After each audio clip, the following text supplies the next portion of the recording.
9 años pidiendo el Snack Wrap. Aquí tienes tu Snack Wrap. ¿Tú quieres un Snack Wrap? Toma tu Snack Wrap. ¿Tú también? Toma un Snack Wrap. Snack Wrap, Snack Wrap, Snack Wrap. Volvió el Snack Wrap. Ba-da-ba-ba-ba. This episode is brought to you by Nespresso Virtual Coffee Machines.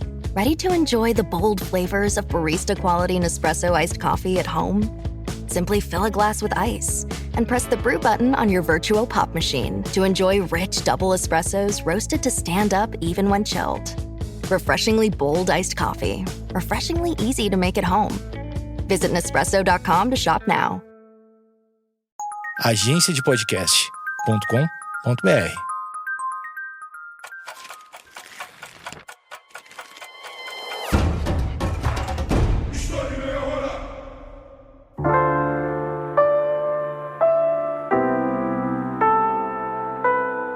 Como um conflito pode causar tanto dano a um país?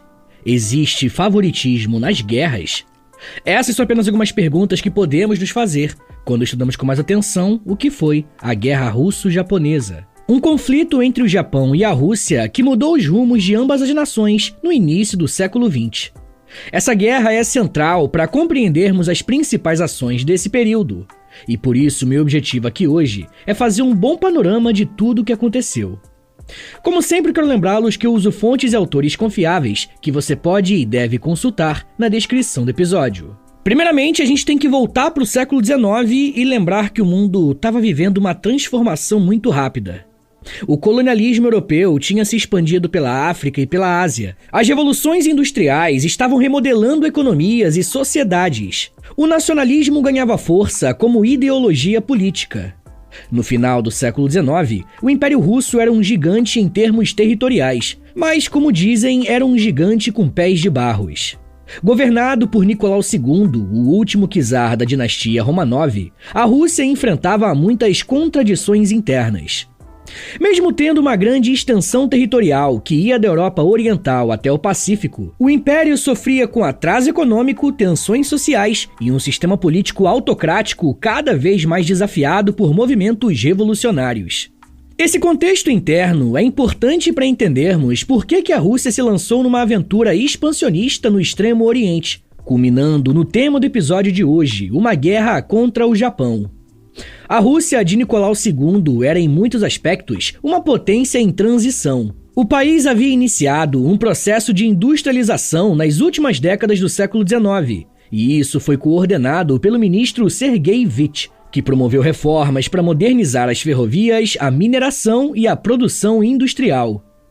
Uma das obras mais emblemáticas desse período foi a construção da ferrovia Transiberiana, que ligava Moscou a Vladivostok e simbolizava o desejo russo de integrar os seus domínios e projetar poder no Pacífico. Como aponta o historiador Orlando Figes, abre aspas, a ferrovia era tanto um instrumento de modernização econômica quanto um braço geopolítico que pretendia estender a influência russa até os confins da Ásia. Fecha aspas. Porém, essa modernização era desigual e coexistia com uma sociedade profundamente marcada por tensões sociais. O campesinato, que formava mais de 80% da população, vivia em condições de extrema pobreza, enquanto operários urbanos, concentrados em poucas regiões industrializadas, começavam a se organizar em sindicatos e em movimentos revolucionários. O regime autocrático do czar, apoiado por uma burocracia pesada e uma igreja ortodoxa conservadora, se mostrava incapaz de responder às demandas por reformas políticas. A repressão a protestos, greves e revoltas camponesas se tornou rotina nos anos anteriores à guerra contra o Japão. No plano internacional, a Rússia buscava se afirmar como potência global, não apenas uma potência europeia. O avanço para o leste em direção à Sibéria e ao Pacífico era visto como uma saída para os problemas internos e uma maneira de projetar prestígio. A anexação gradual de territórios na Ásia Central e no Cáucaso havia consolidado a presença russa nessas regiões. Mas o que os russos realmente queriam estava no Extremo Oriente, a Manchúria e a Coreia, zonas de trânsito estratégico e de enorme potencial econômico. Além disso, a Rússia precisava de portos que permanecessem operacionais durante o inverno, já que Vladivostok ficava isolado por meses por conta do gelo. O porto de Port Arthur, na península de Liaodong, arrendado da China em 1898, se tornou o símbolo das ambições russas na região asiática. Também é verdade que essas ambições traziam riscos. A Rússia subestimou o Japão, um país que havia derrotado a China na Guerra Sino-Japonesa, que aconteceu entre 1894 e 95, e que vinha passando por uma grande modernização econômica e militar após a Revolução Meiji. A elite política russa via os japoneses com desdém, os considerando um povo asiático inferior, e que seria incapaz de confrontar uma potência europeia. Essa visão racista e eurocêntrica seria uma das principais armadilhas da diplomacia russa. Além disso, havia o problema das alianças europeias. A Rússia estava presa ao jogo diplomático europeu, principalmente a sua aliança com a França e as tensões com a Alemanha e a Grã-Bretanha. O deslocamento de tropas e recursos para o Extremo Oriente não apenas sobrecarregava a logística russa, mas também deixou as suas fronteiras ocidentais bem mais vulneráveis. Segundo o historiador Dominique Lieven, abre aspas, a decisão russa de se engajar plenamente no Extremo Oriente foi um cálculo imprudente que ignorou as limitações do próprio império e as mudanças no equilíbrio global de poder. Fecha aspas. Já Nicolau II acreditava que uma vitória militar ajudaria a conter os ventos revolucionários que já sopravam no Império Russo. O czarismo havia sobrevivido à década de 1890 com muitas dificuldades, enfrentando protestos de operários, greves e o surgimento de partidos como os social-democratas e os socialistas revolucionários. A repressão policial, conduzida pela sua polícia secreta, conseguia sufocar revoltas apenas de forma temporária, mas não eliminava as causas do descontentamento. Muitos ministros e conselheiros viam a guerra como uma válvula de escape para canalizar o nacionalismo e reforçar a imagem do czar como defensor da pátria. Quem concorda com essa análise é o historiador Geoffrey Hoskin, ao dizer que, abre aspas, o imperialismo russo no Extremo Oriente não era apenas uma busca por prestígio externo, mas também uma tentativa desesperada de restaurar a autoridade interna num momento em que as bases do regime já estavam corroídas. Fecha aspas. Outra coisa que não podemos esquecer é que a Rússia está inserida num quadro mais amplo de competição entre impérios. A Rússia tinha ambições no Oriente, mas enfrentava também o olhar atento das potências europeias, principalmente da Grã-Bretanha, que via o avanço russo na Ásia Central com preocupação. Nesse jogo de xadrez global, uma possível guerra contra o Japão, para muitos em São Petersburgo, uma oportunidade única. Mas a verdade é que essa oportunidade rapidamente se transformou em um pesadelo que aceleraria a crise do czarismo. Hey, it's Paris. You know I love sparkly things, right? Like stars. Duh. And thanks to Hilton and AutoCamp, I just slept under them. Picture me, serving looks by the fire outside my luxurious Airstream, making s'mores with the kids, while a national park is our backdrop. The great outdoors meets Hilton hospitality. That's hot. Explore all the new ways to stay at Hilton.com. Hilton for the stay. With a major selection of the looks your kiddos love starting at just $4 in the Walmart app, a new school year means a stylish new them. Who knew? Find skater skirts and Crocs that say, I'm casual but cool. Sparkly sneakers that say, it's my classroom, you're just learning in it. And preppy polos that say, I'm the teacher's pet, even if they're mommy's menace at home. Find their favorite styles starting at just $4 in the app. The Walmart you thought you knew is now new.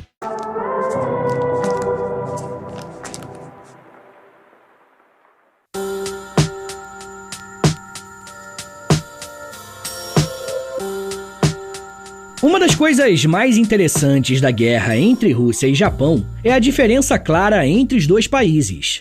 Ao contrário da Rússia, que carregava um sistema autocrático que demorou para se abrir para a modernidade, o Japão abraçou a modernização como projeto nacional.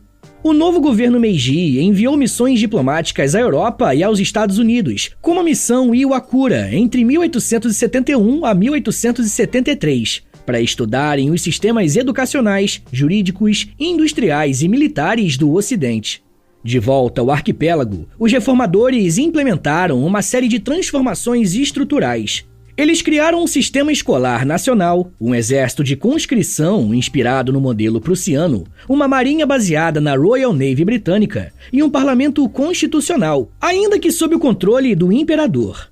A economia também passou por um processo acelerado de industrialização. Fábricas siderúrgicas, ferrovias e bancos surgiram em todo o país, com o apoio do Estado e conglomerados privados, conhecidos como Zaibatsu.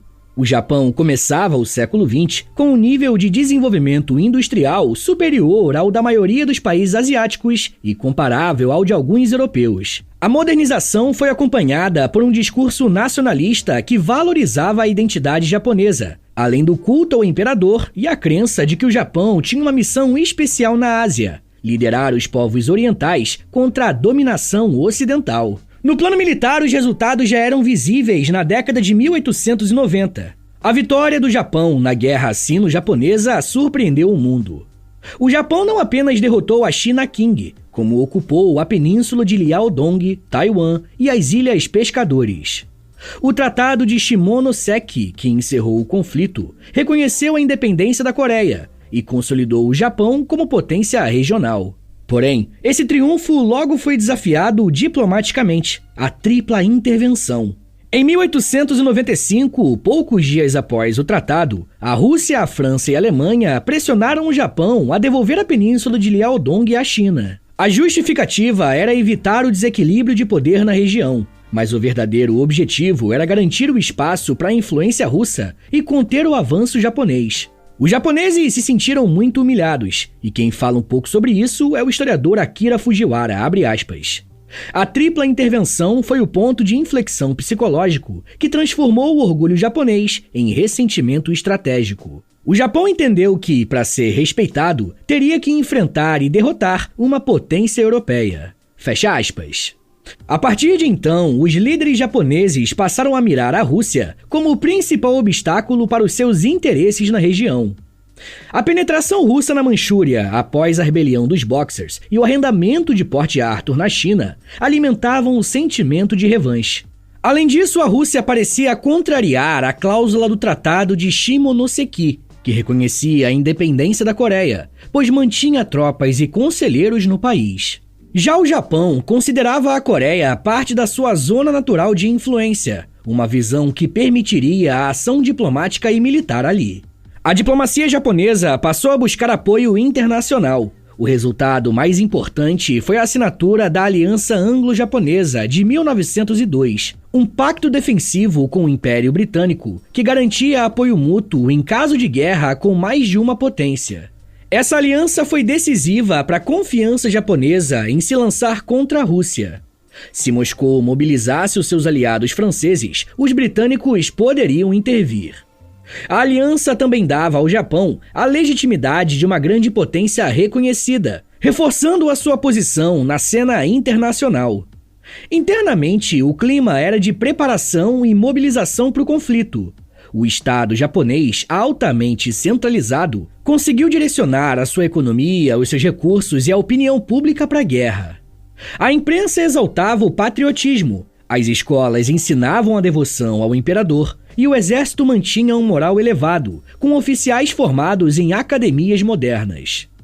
O Japão estava, pela primeira vez, pronto para uma guerra moderna em todos os aspectos, seja na logística, armamento, doutrina, disciplina e propaganda. É bom destacar que o Japão não apenas se modernizou tecnicamente, mas também desenvolveu uma visão imperialista própria. Muitos intelectuais e militares viam a expansão territorial como um direito natural de um estado forte, e a colonização de regiões como Taiwan, Coreia e Manchúria era justificada como missão civilizadora. Esse discurso espelhava o imperialismo europeu, mas com um elemento adicional, o de uma nação asiática tentando romper o monopólio branco do poder global. Assim, quando o Japão lançou um ataque surpresa à frota russa em Port Arthur, em fevereiro de 1904, não se tratava de uma decisão improvisada. Era o desfecho lógico de uma estratégia construída ao longo de décadas, sustentada por um projeto nacional coerente de modernização, afirmação internacional e revanche diplomática. Como escreveu Rottenkauner, abre aspas, o Japão não apenas queria vencer, queria ser visto vencendo.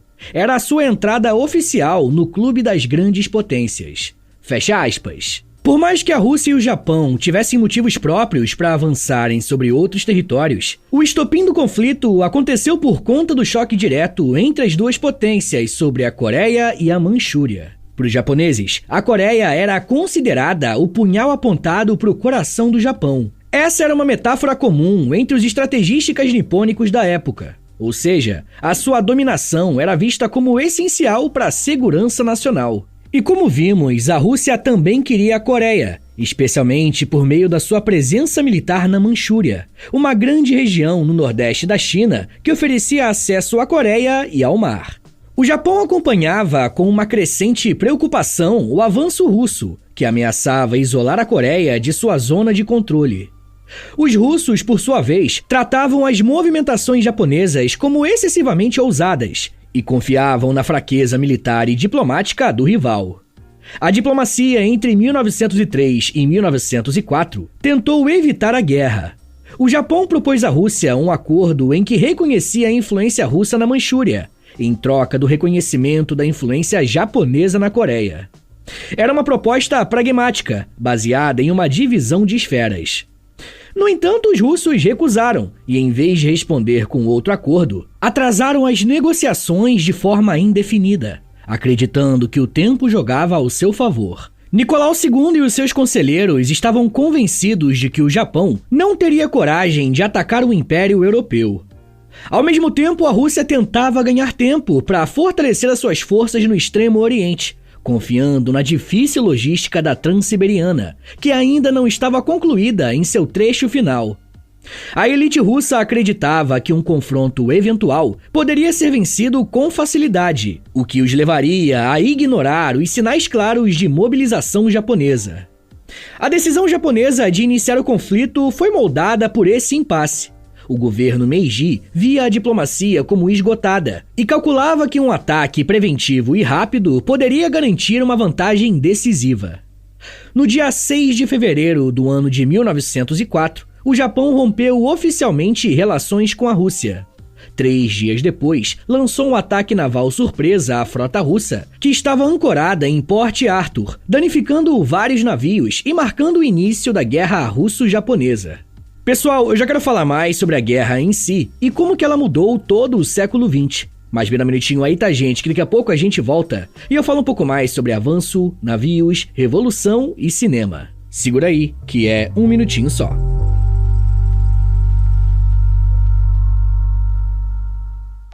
Fala pessoal, tô passando aqui rapidinho para avisar vocês que se você se torna um apoiador do podcast, você recebe acesso a mais de 140 episódios exclusivos que você pode ouvir no aplicativo do Apoia-se. E toda semana eu publico um novo episódio exclusivo lá para vocês. E dependendo do nível do apoio que você assinar, você também recebe acesso ao Clube do Livro do História em Meia Hora e ao Close Friends lá no Instagram, onde eu publico diariamente curiosidades históricas. Então é isso, assine o apoia.se/História em Meia Hora para você receber um monte de conteúdo exclusivo e ajudar o meu trabalho a continuar de pé.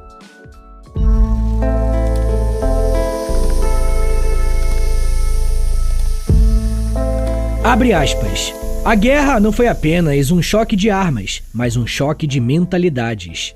De um lado, uma potência emergente, moldada pela modernização. Do outro, um império ainda preso ao modelo autocrático e expansionista do século XIX. Fecha aspas. As palavras que você acabou de ouvir foram ditas pelo professor Geoffrey Jukes, que fez uma análise bem ampla sobre essa guerra e destacou a diferença de momentos que essas duas nações viviam quando a guerra começou. Uma outra coisa interessante é que essa guerra causou espanto na mídia internacional, principalmente a europeia e estadunidense.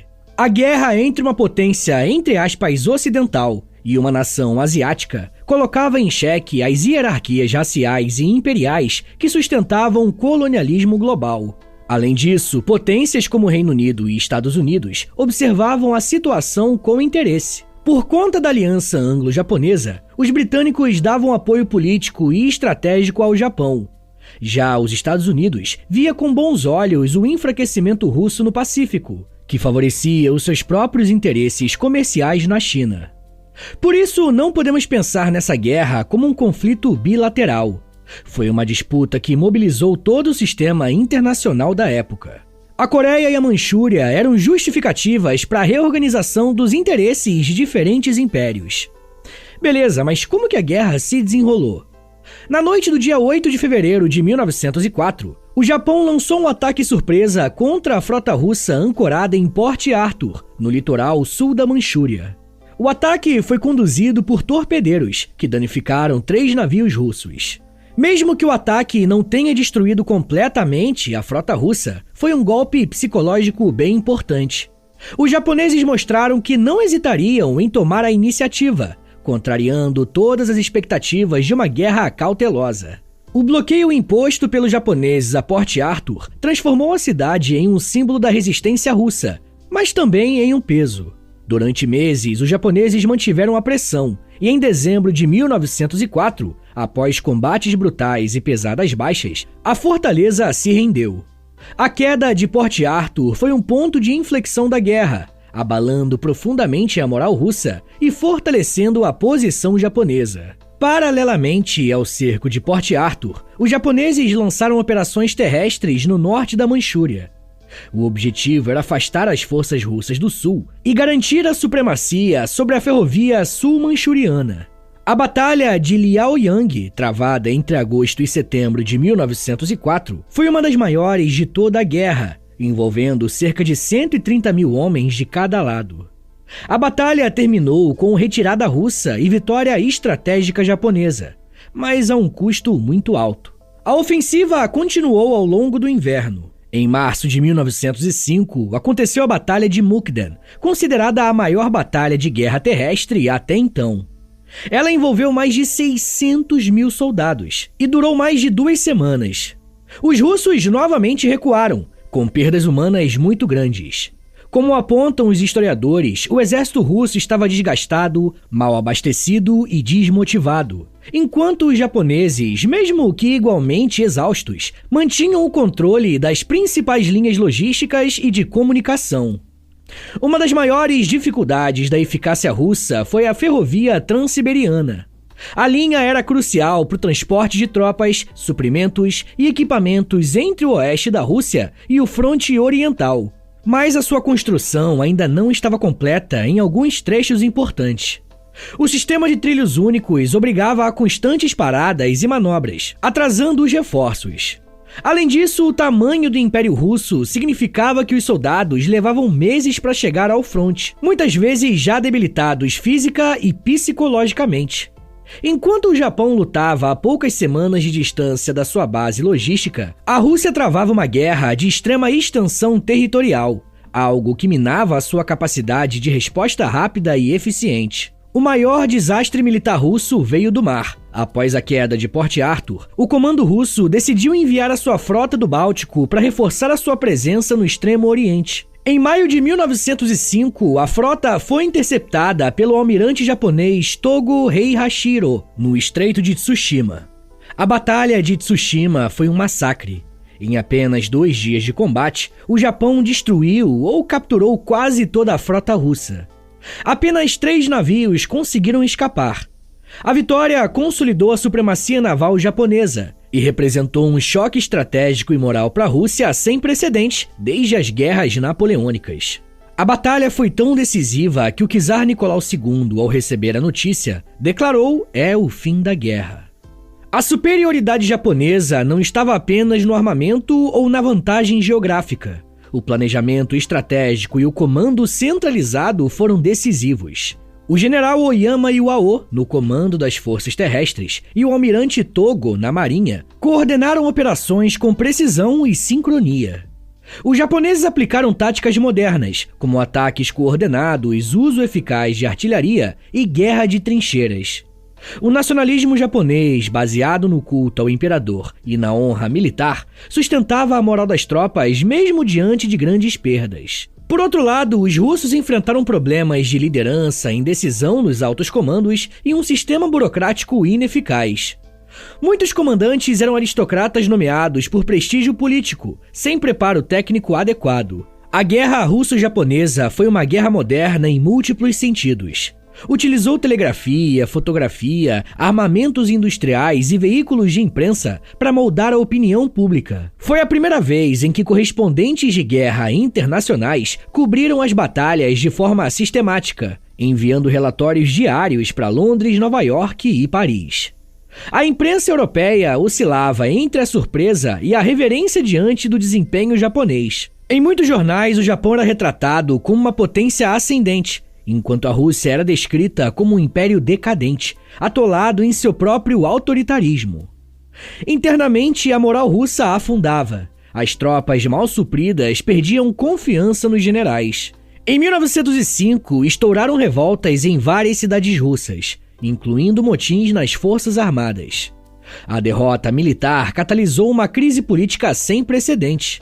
O Japão, por outro lado, estava saindo do conflito com prestígio internacional. Com o colapso da frota russa na Batalha de Tsushima e o avanço japonês sobre o norte da Manchúria, a continuação da guerra se tornou insustentável para a Rússia. Mesmo o czar Nicolau II, que inicialmente se recusava a aceitar a derrota, reconheceu que seria necessário negociar a paz. Do lado japonês, embora vitorioso, o governo Meiji também enfrentava a exaustão. O custo humano e financiamento da guerra havia sido altíssimo. A continuidade do conflito poderia levar o Japão à ruína econômica. Diante disso, os dois países aceitaram a proposta de mediação feita pelos Estados Unidos, sob a liderança do presidente Theodore Roosevelt. As negociações de paz foram realizadas em Portsmouth, em New Hampshire, em agosto de 1905. Foi a primeira vez que os Estados Unidos atuaram como mediadores internacionais em um conflito de grande escala. Roosevelt conduziu o processo com pragmatismo e equilíbrio, buscando manter o Japão como aliado no Pacífico e conter uma Rússia fragilizada que pudesse gerar instabilidade na Europa Oriental.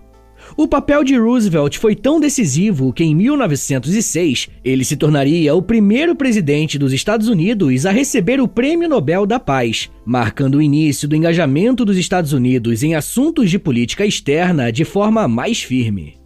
O Tratado de Portsmouth, assinado em 5 de setembro de 1905, estabeleceu os termos da paz entre o Japão e a Rússia. Entre as cláusulas principais estavam a retirada russa da Manchúria e a devolução da região à soberania chinesa, o reconhecimento da influência japonesa sobre a Coreia, que mais tarde seria formalmente anexada ao Império Japonês em 1910, a cessão do arrendamento de Port Arthur e da ferrovia sul-manchuriana ao Japão, a transferência para o Japão da porção sul da ilha de Sakhalina, enquanto a parte norte permaneceu com a Rússia.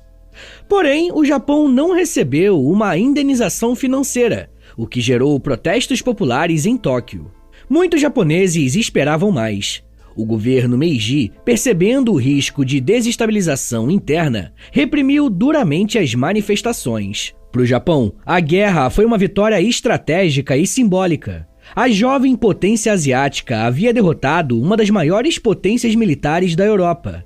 O prestígio internacional do Japão disparou, e o país foi reconhecido como um novo ator central nas relações internacionais. O controle sobre a Coreia e partes da Manchúria consolidou a presença japonesa no continente asiático e serviu como base para a expansão militar nas décadas seguintes. A Rússia, por sua vez, viu o tratado como humilhante. O Império havia perdido uma guerra contra um adversário asiático, algo inédito e impensável para muitos na aristocracia russa. A derrota acelerou o processo de deslegitimação do czarismo. A Revolução de 1905 ganhou força com os protestos contra a guerra. Eventos como greves gerais e o motim do encouraçado Potemkin foram eventos que demonstravam a insatisfação popular. Inclusive, essa revolta no navio foi tema de um dos filmes mais emblemáticos já feitos no século XX. E eu vou falar mais sobre isso em um episódio exclusivo sobre o cinema soviético. Se você quiser ouvir esse e os outros quase 200 episódios exclusivos que já tem por lá, basta assinar o apoia.se/História em Meia Hora, que você pode ouvir os episódios exclusivos aqui mesmo no Spotify. É só conectar a sua conta do Apoia-se com o Spotify. Além de você receber um monte de conteúdo exclusivo, você também ajuda o meu trabalho a continuar de pé. Bom, por conta dessas revoltas, o czar Nicolau II foi forçado a fazer concessões, como a criação da Duma, um parlamento. No cenário internacional, a guerra russo-japonesa alterou profundamente o equilíbrio de poder no leste asiático. A derrota da Rússia enfraqueceu a sua influência na China e na Coreia e afastou a sua projeção direta no Pacífico por décadas. O Japão, por outro lado, se consolidou como a primeira potência não europeia moderna, capaz de vencer militarmente e negociar diplomaticamente com as grandes potências do Ocidente. Na Ásia, a vitória japonesa teve um impacto simbólico muito grande. Movimentos nacionalistas na China, Índia, Vietnã e Filipinas viram no Japão um modelo de resistência ao imperialismo ocidental. O Japão era agora não apenas uma potência militar, mas um símbolo de que a Ásia podia reverter a lógica da dominação europeia. Nos Estados Unidos e na Europa, a guerra provocou tanto admiração quanto inquietação.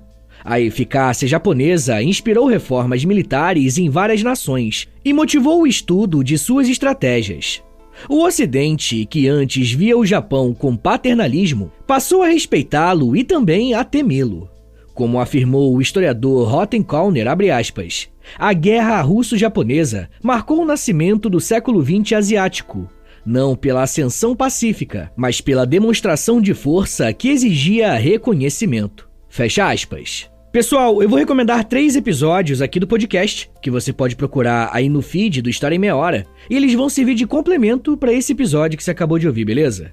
O primeiro episódio se chama Revolução Meiji, o segundo se chama Revolução Russa, e o terceiro se chama Imperialismo Japonês. Agora, bora fazer aquele resumão de 1 minutinho para você relembrar o que você aprendeu hoje? Vamos lá! Quando falamos da guerra russo-japonesa, estamos falando de um conflito militar travado entre o Império Russo e o Império do Japão, disputando o controle de territórios estratégicos no leste da Ásia, principalmente a Manchúria e a Península da Coreia. A guerra marcou a ascensão do Japão como potência militar moderna e o declínio da influência russa na região. O conflito teve início em fevereiro de 1904, quando o Japão, após tentativas frustradas de negociação, lançou um ataque surpresa contra a frota russa em Port Arthur, na China. O subestimado Japão, com um exército mais bem preparado e logística eficiente, obteve vitórias importantes tanto por terra quanto por mar, como na Batalha de Mukden e na decisiva Batalha de Tsushima, onde a marinha japonesa destruiu praticamente toda a frota russa enviada do Báltico. A derrota russa teve grande impacto político e social. Internamente, agravou a crise do regime czarista, contribuindo para o início da Revolução de 1905. Já para o Japão, foi o contrário. A vitória consolidou seu status internacional e aumentou seu prestígio imperialista. O conflito foi encerrado pelo Tratado de Portsmouth, mediado pelos Estados Unidos. A guerra evidenciou a eficácia da modernização japonesa e marcou a primeira vez que uma potência asiática derrotou uma potência europeia na era moderna. Além disso, reforçou a ideologia imperialista e racista do Japão, que encontraria aliados na Alemanha e na Itália décadas depois. Mas isso já é um papo para uma outra meia hora.